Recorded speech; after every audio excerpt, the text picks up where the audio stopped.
আদর করে দিলেন। কানে কানে কি জন্য বললেন? বিষ্ণু ইসলাম সাহাবাদের বললেন, তোমরা জানো সে কি বলেছে? সে বলেছে যে তার মনিব তাকে দিয়ে কাজ করায় অনেক, কিন্তু খাবার দেয় না। বিষ্ণু ইসলামকে সে চিনতে পেরেছে, বিষ্ণু ইসলামের কাছে এসে অভিযোগ দিয়েছে। এবং তিনি যখন নবী হবেন ভাব 6 মাস আগ দিয়ে, নবী হওয়ার আগে দিয়ে কিছু কিছু ঘটনা ঘটতো। তো বিষ্ণু ইসলাম বলেন, আমি প্রায় যখন মক্কার উপত্যকার পাশ দিয়ে যেতাম, বিভিন্ন পাথরের মধ্যে থেকে আমি আওয়াজ শুনতাম, আসসালামু আলাইকা ইয়া রাসূলুল্লাহ। মদিনায় অবস্থানরত অবস্থা বিষ্ণু ইসলাম বলেছেন যে এখন যদি আবার মক্কায় যেতে পারতাম, তোমাদেরকে ওই পাথরটা দেখাতে পারতাম। আমি পাহাড়ের পাশ দিয়ে যখন যেতাম, পাথর থেকে আওয়াজ আসতো, আসসালামু আলাইকা ইয়া রাসূলুল্লাহ। তার মানে পাথর নবীকে চিনত কি চিনত না? বলেন বলেন। তাহলে প্রাণী চিনেছে নবীকে, পাথর চিনেছে, গাছ গাছ নবীকে চিনত। মসজিদে নববীতে খেজুরের গাছ দিয়ে পিলার করা হতো। বিষ্ণু ইসলাম একটা খেজুর গাছের মরা খেজুর গাছের পিলারের মধ্যে হেলান দিয়ে তিনি খুতবা দিতেন। বিষ্ণুনবীর বড্ড কষ্ট হতো। এক সাহাবী বলেন, ইয়া রাসূলুল্লাহ, আমার একজন কাঠ মিস্ত্রি পরিচিত আছে, আপনি বললে আপনাকে একটা মিম্বার বানায় দিব। কি বানায় দিব? মিম্বার চিনেন তো না? কি করে, জুমার খুতবা দেয় না বসে? সাহাবী বলে, ইয়া রাসূলুল্লাহ, আমার এক কাঠ মিস্ত্রি আছে, আমি একটা মিম্বার বানায় দিব আপনাকে, আরাম হবে, বসে বসে খুতবা দেবেন। বিষ্ণু ইসলাম বলেন, ঠিক আছে, নিয়ে আসো। কিছুদিন পরে ওটা নিয়ে আসা হলো। ফলে লোকেশন চেঞ্জ হলো। আগে একটা মরা খেজুর গাছের পিলারের মধ্যে হেলান দিয়ে কথা বলতেন, এবার ওই যে মিম্বার সেট করা হয়েছে ওই পাশে, ওখানে বসে বসে এখন তিনি নাসিহাত করেন। একদিন আলোচনা করার সময় হঠাৎ সাহাবারা কান্নার আওয়াজ শুনতে পেল। কিসের আওয়াজ?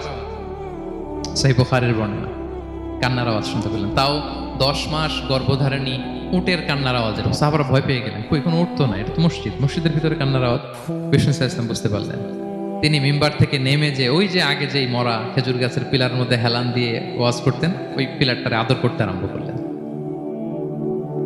বিষ্ণু ইসলাম হাত দিয়ে যখন আদর করলেন, ফাসাকানা, তার কান্না বন্ধ হয়ে গেল।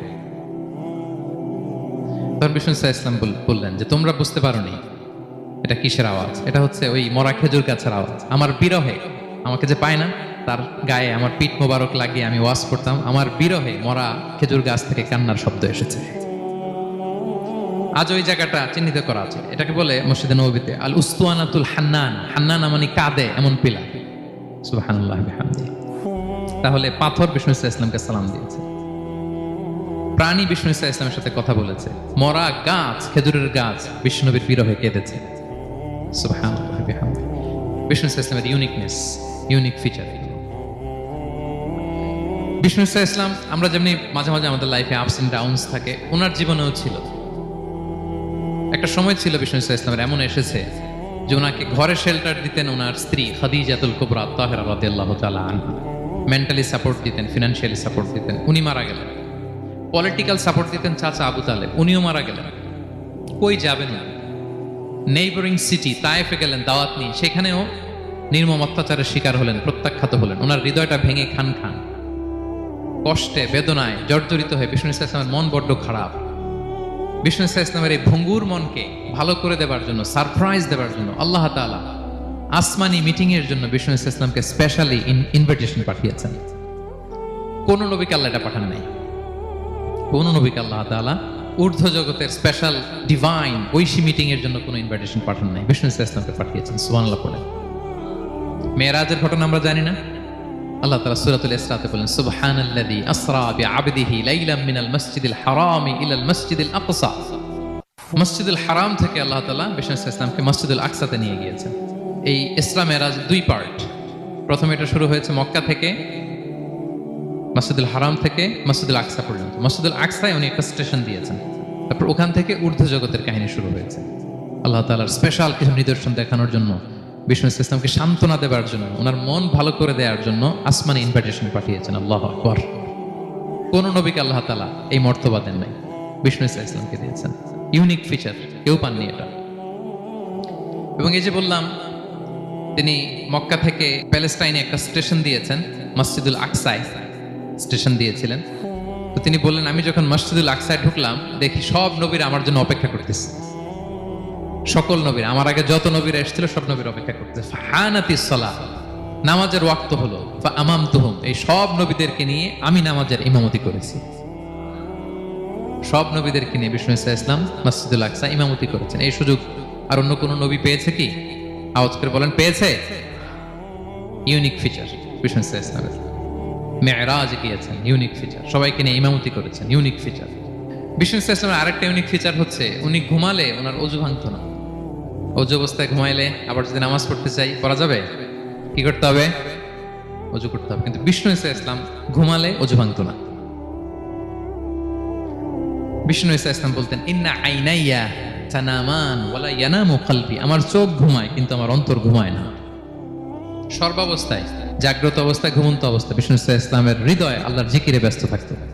ইবনে আব্বাস রাদিয়াল্লাহু তাআলা আনহু তিনি বর্ণনা করেন, তিনি বলেন, আমি একবার আমার খালার বাড়িতে রাতে ঘুমাতে গিয়েছিলাম। ছোট মানুষ তখন ইবনে আব্বাস। রাসূল সাল্লাল্লাহু আলাইহি ওয়াসাল্লাম ওনার খালু, আবার রাসূল সাল্লাল্লাহু আলাইহি ওয়াসাল্লাম কাজিন, চাচাতো ভাই, অনেক সম্পর্ক, বয়সে ছোট।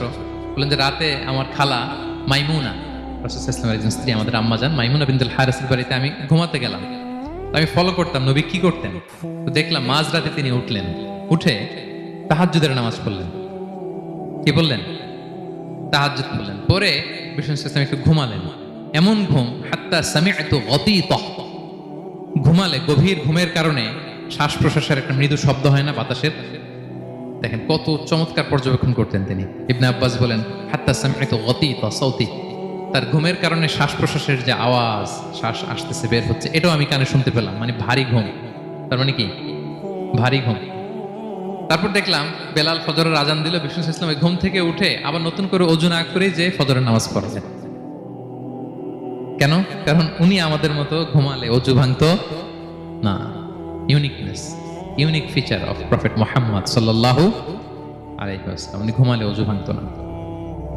বিষ্ণু ইসলামের আরেকটা ইউনিক ফিচার হচ্ছে তিনি যখন নামাজে দাঁড়াতেন, তিনি সামনে যেমনি দেখতে পেতেন পিছনেও তেমনি দেখতে পেতেন। সুবহানাল্লাহ। আপনি দেখেন পিছনে?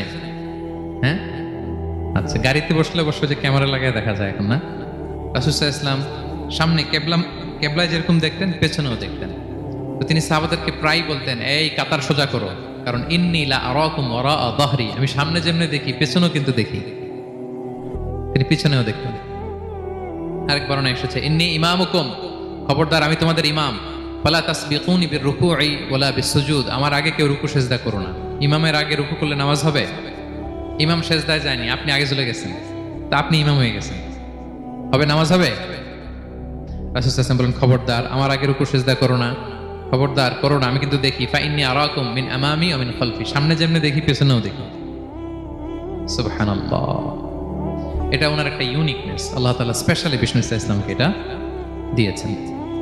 এবার বিষ্ণু ইসলামের আরেকটা ফিচার বলি। বিষ্ণু ইসলামের পিঠ মোবারকে দুই কাঁধের মাঝখানে মাহরুন নবুয়া, দ্য সিল অফ প্রফেসি ছিল, নবুয়তির সিল লাগানো ছিল।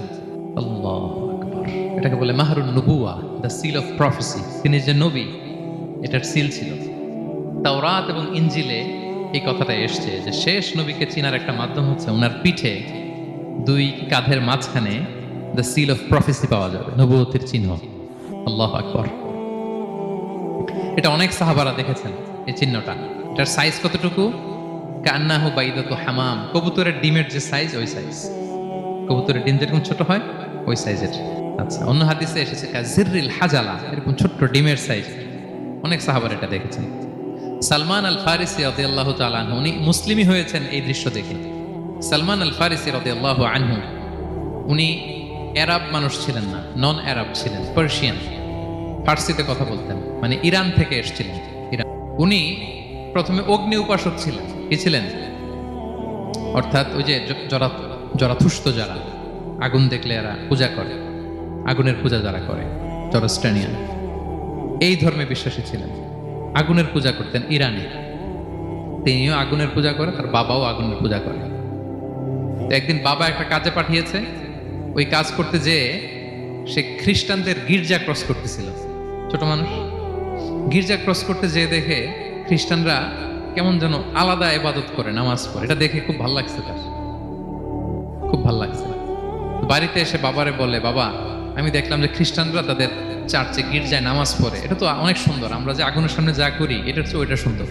বাবা বলে, খাইছে, ছেলে তো আমার শেষ হয়ে যাবে। তো বলতেছে, না না বাবা, আমরা যে আগুনের উপাসনা করি এটাই ভালো। উনি বলেন, না আমি অনেক চিন্তা করেছি, ওরা যেভাবে গডের কাছে চায় ওইটা শ্রেষ্ঠ। বাবার সাথে ছেলের, সালমানের অনেক তর্ক